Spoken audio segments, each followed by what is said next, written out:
মধ্যপ্রাচ্য সংকট আরও ঘনীভূত হচ্ছে। গাজায় ইসরায়েলের ক্রমাগত হামলা, এর মধ্যে ইরান হামলা চালিয়ে বসছে ইসরায়েলের উপর। এই হামলার মধ্য দিয়ে ইরান আসলে কি বার্তা দিতে চাচ্ছে, এ নিয়ে আমাদের 10 মিনিট শোয়ের আজকের আলোচনা। আমি তানভীর সোহেল আছি আপনাদের সঙ্গে। আমাদের সঙ্গে আজকে আলোচনায় অংশ নিচ্ছেন সাংবাদিক সেলিম খান। সেলিম খান, ইরান হঠাৎ করে ইসরায়েলের উপরে হামলা করলো। বলা যায় যে ইসরায়েলের উপর আসলে ওইভাবে হামলা আমরা সাধারণত কখনো দেখি না। ইরান আসলে এই হামলার মাধ্যমে কি বার্তা দিতে চাইল? বিকাশে কম খরচে ক্যাশ আউটের লিমিট বেড়ে 50,000, প্রিয় এজেন্টও 2টা। আসলে 1967 সালের আরব ইসরায়েল যুদ্ধের পরে ইসরায়েলের সঙ্গে কোনো যুদ্ধে কোনো আরব দেশই আসলে জড়ায়নি। এই প্রথম ইরান ইসরায়েলে মানে হামলা চালালো। এর আগেও বিভিন্ন আরব দেশ ইসরায়েলে হামলা চালিয়েছে, সেটা কিন্তু বিভিন্ন গোষ্ঠীর মাধ্যমে, হামাস, হিজবুল্লাহ এদের মাধ্যমে বা হুতি এদের মাধ্যমে কিন্তু হামলাগুলো চালানো হয়েছিল। কিন্তু এবার সরাসরি ইরান নিজে ইনভলভ হয়ে পড়লো এই হামলার সঙ্গে। কোন একটি রাষ্ট্র, 67 সালের পরে কোন একটা রাষ্ট্র হলো। কিন্তু কেন? এর প্রথম প্রশ্ন হচ্ছে যে কেন এই হামলার প্রথম কারণ হচ্ছে যে ইরানের সামনে বিকল্প কোনো জিনিস খোলা ছিল না। প্রথম আপনিও জানেন যে ইরানে যে অন্যতম একজন বড় জেনারেল ছিলেন সুলেমানি, যিনি পুরো ইরাক সহ এবং ইরানের যে সামরিক বিস্তৃতি মধ্যপ্রাচ্য জুড়ে এবং তার জিনিসটা এবং ইরাকটাকে উনি স্পেশালি দেখতেন। সেই জেনারেল সুলেমানির মৃত্যু এইটা ইরানের কাছে একেবারেই গ্রহণযোগ্য ছিল না। দ্বিতীয়ত ওনাদের যে ইরানের যে পারমাণবিক প্রকল্প, সেই পারমাণবিক প্রকল্পের একজন প্রধান বিজ্ঞানী তাকেও মেরে ফেলা হলো এবং এই হত্যার পেছনেও ইসরায়েলের হাত ছিল বলে ইরান অভিযোগ করে থাকে। এরপরে সর্বশেষ দামেস্কে যে হামলা কনসুলেটে, আপনি কিন্তু বিশ্বের যে কোনো দেশের কনসুলেটকে বলা হয় কিন্তু সার্বভৌম। যে ঢাকায় যাদের কনসুলেট আছে এইখানে কিন্তু আপনি বাংলাদেশের আইন প্রয়োগ করতে গেলে প্রযুক্ত হবে না। এটা ইউএন কনভেনশন অনুযায়ী যখন আপনি কারোর কনসুলেটে হামলা চালাবেন তখন ওই দেশ আক্রান্ত হয়েছে বলেই সে ধরে নেবে, এটাই হচ্ছে কনভেনশন। তো দামেস্কে যখন ইসরায়েলি ক্ষেপণাস্ত্র গিয়ে আসলে পড়লো এবং সেখানে একসঙ্গে প্রায় 7 জনের বেশি মানে শীর্ষস্থানীয় সেনা কর্মকর্তারা নিহত হলেন, তো তার জবাব ইরান কিন্তু প্রথমে ইরান ওইভাবে দিতে চায়নি। ইরান কি বলেছে বা ইরানের সঙ্গে যে বন্ধু, ইরানের বন্ধুস্থানীয় যদি বলি রাশিয়া, চীন, তারা কি করেছে? তারা প্রথমে একটা রেজুলেশন আনতে চেয়েছিল এই ঘটনার নিন্দা জানিয়ে নিরাপত্তা পরিষদে। সেই জিনিসটাই কিন্তু একটা রেজুলেশনের খসড়া যখন রাশিয়া তৈরি করে, সেই খসড়ার উপরে আমেরিকা, ফ্রান্স এবং ব্রিটেন 3টে দেশই কিন্তু ভেটো দেয়। এরপরে ইরান প্রস্তাব দেয় যে তোমরা যদি ঠিক আছে তাহলে তোমরা গাজায় কোনো ধরনের হামলা চালাবে না, এই প্রতিশ্রুতি যদি দাও তাহলে আমরা এর পাল্টা কোনো প্রতিশোধ নেব না।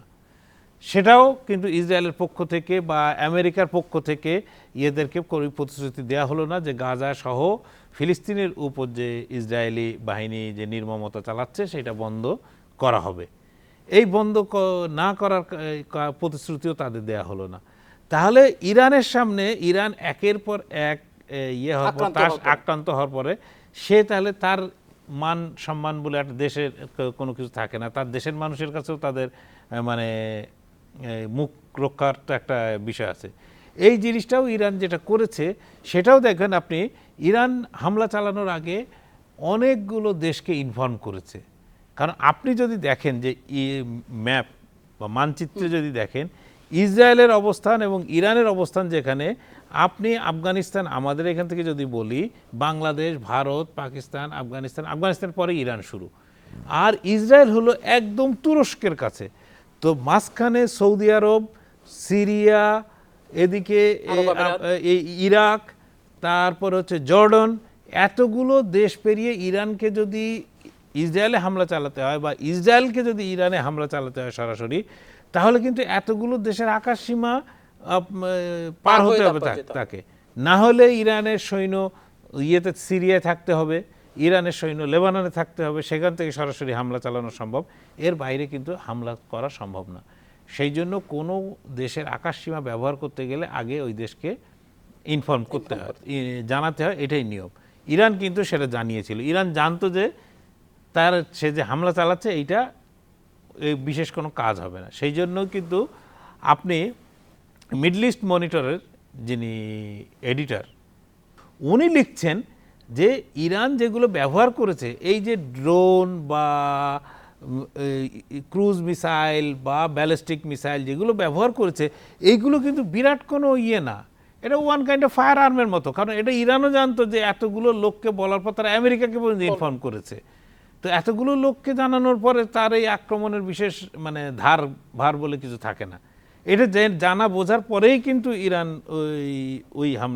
ওই ধরনের হামলার পথে গেছে। এতে এর মধ্যে হয়তো অধিকাংশই ইন্টারসেপ্টেড হয়েছে। এবং ইসরায়েলের এই ইরানি হামলা ঠেকানোর জন্য শুধু ইসরায়েল না, ইসরায়েলের যে আপনার আকাশ প্রতিরক্ষা ব্যুহ যে তৈরি করা আছে, যেটাকে বলা হয় আয়রন ডোম, এর দুনিয়ার সবচেয়ে বিখ্যাত বলা হয়, তারপরেও কিন্তু ইসরায়েল ঠেকাতে পারেনি। ওর মধ্যেও কিন্তু কিছু জিনিস আছড়ে পড়েছে ইসরায়েলের সামরিক ঘাঁটিতে। এবং একটা জিনিস মনে রাখবেন, ইরান কিন্তু কখনোই টার্গেট করেনি, ইসরায়েলের বেসামরিক স্থাপনা বা লোকজন তাদেরকে টার্গেট করেনি। তারা তাদের বিমান ঘাঁটিকে টার্গেট করে এই হামলা চালিয়েছিল। এর মধ্যে ইসরায়েলের পক্ষে আমেরিকা, ব্রিটেন, ফ্রান্স, জর্ডন, এখন বলা হচ্ছে যে সৌদি আরব, এমনকি মিশর পর্যন্ত ইরানের বিরুদ্ধে ওই হামলা ঠেকাতে সাহায্য করেছে, ইসরায়েলকে সাহায্য করেছে।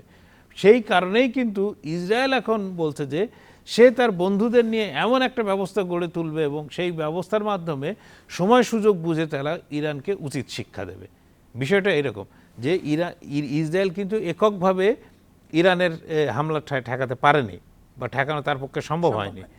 তারকে আরও ছয়টি দেশ তার পেছনে এসে দাঁড়িয়েছে। তার মধ্যে 3টি হলো পশ্চিমা দেশ, আমেরিকা, ইংল্যান্ড এবং ফ্রান্স, আর এদিকে হচ্ছে জর্ডান, সৌদি আরব এবং বলা হচ্ছে যে মিশর। এই 3টি দেশ তাদেরকে সহযোগিতা করেছে। ফলে ইরানও যে খুব একটা ভালো পজিশনে আছে এমন না যে আরব ওয়ার্ল্ডে। তো একটা কথা এটা বলা হচ্ছে যে হ্যাঁ, ইরানের উপায় ছিল না, অন্তত দেশের কাছে বা দেশের বাইরেও মানুষের কাছে তার ভাবমূর্তি উজ্জ্বল করার একটা ছিল যে ইসরায়েলি হামলা তাকে করতেই হবে। কারণ একের পর আপনি যেটা বলছিলেন যে একের পর এক হামলার সম্মুখীন কিন্তু তারা হয়েছে। কিন্তু তারা যে পাল্টা আক্রমণটা করছে, সেটা কি আসলে আক্রমণ বলা যায়? তারা তো কিন্তু আক্রমণ করতে চেয়েছে। তারা একটা জিনিস বোঝাতে চেয়েছে যে ইসরায়েলে হামলা চালানো সম্ভব। তা আপনি চিন্তা করেন, ইসরায়েলের নিজস্ব যে আয়রন ডোম, যেটাকে বলা হয় যে কোনোভাবেই ইসরায়েলের আকাশ ভেদ করে তার মধ্যে কোনো কিছু ভূপাতিত করা খুবই কঠিন, সেই জিনিস কিন্তু ভেঙে গেছে।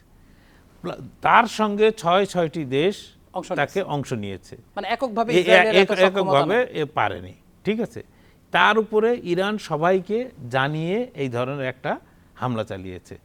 এর পেছনে আরও একটি কারণ যদি আপনি বলি, যে আপনি যদি ইউক্রেন এবং রাশিয়ার যুদ্ধের দিকে তাকান, তাহলে দেখবেন যে ইউক্রেনে যে রাশিয়া যে ড্রোন হামলাগুলো চালাচ্ছে, সেই ড্রোন হামলার অধিকাংশই কিন্তু ইরান থেকে আসা। এবং ইরানি ড্রোনের ব্যবহার কিন্তু করেই কিন্তু রাশিয়া মোটামুটি ইউক্রেনকে প্রায় জব্দ করে ফেলেছে।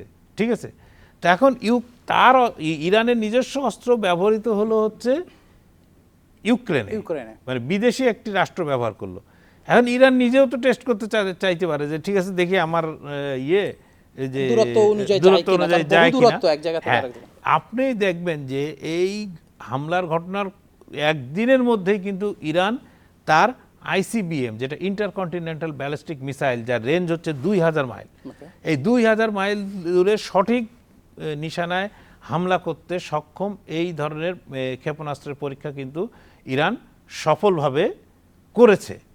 এই সফলভাবে করার পরে সে কিন্তু এই ইঙ্গিত দিচ্ছে যে তোমরা আজকে আমার যে ড্রোন বা দেখছো, এটাই কিন্তু শেষ না।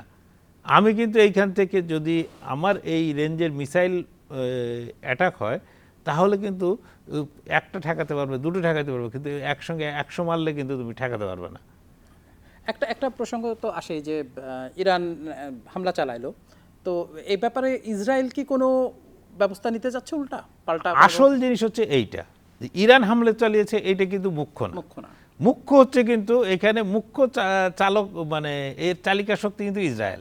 ইসরায়েলও বলা ভুল, ইসরায়েলের যিনি প্রধানমন্ত্রী, যিনি একজন আপদমস্তক দুর্নীতিগ্রস্ত মিথ্যাবাদী, যে বেঞ্জামিন নেতানিয়াহু, এই নেতানিয়াহুই কিন্তু আসল। তিনি গত 14 বছর ধরে 2010 থেকে তিনি প্রাণপণ চেষ্টা করে যাচ্ছেন যে ইরানের সঙ্গে যাতে আমেরিকাকে এই সংঘাতে টেনে এনে ইরানকে জব্দ করা যায়। এবং উনি কিন্তু ইয়েতে যে দামেস্কের কনসুলেটে হামলা চালালে তার পরিণতি কী হবে এই সম্পর্কে কিন্তু তার আগেই সতর্ক করা হয়েছিল, তিনি কারোর কথা শোনেননি। তার মন্ত্রিসভার সদস্যরাও অনেকে এইটার বিপক্ষে ছিলেন, কিন্তু উনি মূলত ওনার হচ্ছে যে আমেরিকা একেবারে কাছে চলে আসছে। তার দুটো সপ্ত নৌবহর যেগুলো হচ্ছে বিমানবাহী রণতরী, দুটো ইসরায়েলের পাশেই ভূমধ্যসাগরে অবস্থান করছে। তো এই অবস্থায় যদি তাদেরকে ইরানের বিরুদ্ধে যুদ্ধে জড়িয়ে ফেলা যায়, তো এটাই হচ্ছে মোক্ষম সুযোগ, যেখানে আর আমেরিকার কোনো বাইরে থেকে কোনো কাউকে আনতে হচ্ছে না, কিছু হচ্ছে না। আমেরিকা অলরেডি হাজির এবং বিভিন্ন অস্ত্র শস্ত্র নিয়ে হাজির, এই একটা সুযোগ। ওদিকে যুদ্ধ জড়ায় ফেলতে পারলে তো সেটা পুরোই রাশিয়ারই, হ্যাঁ পুরোপুরি সে ইসরায়েলের লাভ। তাহলে আমেরিকার ঘাড়ে বন্দুক রেখে ইসরায়েল গুলি করতে পারবে। তাহলে ইরানকে যদি জব্দ করা যায় আমেরিকার মাধ্যমে, তাহলে তার চেয়ে লাভবান তো আর কেউ হবে না। কারণ ইরানের চারপাশ জুড়ে যে মধ্যপ্রাচ্যের দেশগুলোতে, সেখানে আমেরিকার বহু ঘাঁটি আছে, সেটা কাতারে, সেটা সৌদি আরবে, সেটা জর্ডানে, সেটা কুয়েতে, এমন কোনো জায়গা নেই, ইউএই এমন কোনো জায়গা নেই যেখানে আমেরিকার ঘাঁটি নেই। ফলে আমেরিকা সব জায়গা থেকেই মানে ইরানের উপর হামলা, এই জিনিসটাই নেতানিয়াহু চাচ্ছেন যে আমেরিকা। কিন্তু আমেরিকান বাইডেন প্রশাসন জানিয়ে দিয়েছেন যে তোমাদের হামলা দ্বিতীয়বার মানে এর প্রতিশোধ নেওয়াটাও আমরা পছন্দ করছি না, বা তোমরা যদি হামলা চালাও তার পার্টও আমরা হব না। কারণ এই মুহূর্তে আমেরিকার সবচেয়ে বড় হলো যে আমেরিকার এই বছর 2024-এর ভোট, এই ভোটের যে 5 নভেম্বর যে ভোট হবে, সেখানে ট্রাম্প এবং বাইডেনের যে একেবারে একপেশে নীতি ইসরায়েলের ব্যাপারে, এই একপেশে নীতি কিন্তু তার দল, তার সমর্থকদের মধ্যে এইটা কিন্তু কোনো ধরনের কোনো গ্রহণযোগ্যতা পাচ্ছে না। এবং আমেরিকা নিজেও বিলিয়ন ডলার খরচ করে আপনাকে, আমেরিকার যে যারা পররাষ্ট্রনীতি নির্ধারক, তারা কিন্তু ইতিমধ্যে আমেরিকার মধ্যে এই কথা উঠেছে, আপনাকে যদি এই গত 30 বছরের মধ্যে যুদ্ধের কথা বলি, 1 নম্বর আফগানিস্তান, 2 নম্বর ইরাক আক্রমণ, 3 নম্বর আপনার লিবিয়া আক্রমণ, 4 নম্বর আপনার সিরিয়া। 4টে মধ্যপ্রাচ্য এবং তার আশপাশে 4টে জিনিসই তারা একেবারে মানে চরমভাবে ব্যর্থ। এবং পঞ্চম জিনিসটা কি, হামাস, যে হামাসকে ঠেকানোর মতন বুদ্ধি পরামর্শ কোনো কিছুই আমেরিকানরা ইসরায়েলকে দিতে পারেনি। অনেকে বলে যে আমেরিকানরা নাকি আগে জানতো, তাহলে কেন তারা হামাসকে কোনো বুদ্ধি পরামর্শ দিতে পারেনি? ফলে এখন যদি তারা আবার ষষ্ঠ ভুল না করতে চায়, তাহলে আমেরিকার হবে যে ধৈর্য ধরে মানে কূটনৈতিক মাধ্যমে জিনিসগুলো সমাধানের পথ খোঁজা। কারণ ইতিমধ্যে সে রাশিয়া এবং চীনকে ঘিরে সে নিজেই বড় ধরনের সংকটের মধ্যে নিজেকেই জড়িয়ে ফেলেছে। এর থেকে পরিত্রাণের জন্য যে যদি আবার একটি নতুন পথ খুলে ফেলে, তাহলে তার দায় তাকে বহন করতে হবে। ধন্যবাদ সালিম খান। এই ইস্যুতে আরও বহু আলোচনা হবে, কোনো সন্দেহ নাই, কারণ বিষয়টা খুব সহজেই শেষ হয়ে যাবে তা হয়তো না, আমরা সুযোগ পাবো আরো কথা বলা, তখন হয়তো অনেক বিষয় নিয়ে আরো কথা বলা যাবে। দর্শক, এই ছিল আমাদের এখনকার মতো আয়োজন। দেখা হবে পরের পর্বে, সেই পর্যন্ত আমাদের সঙ্গেই থাকুন।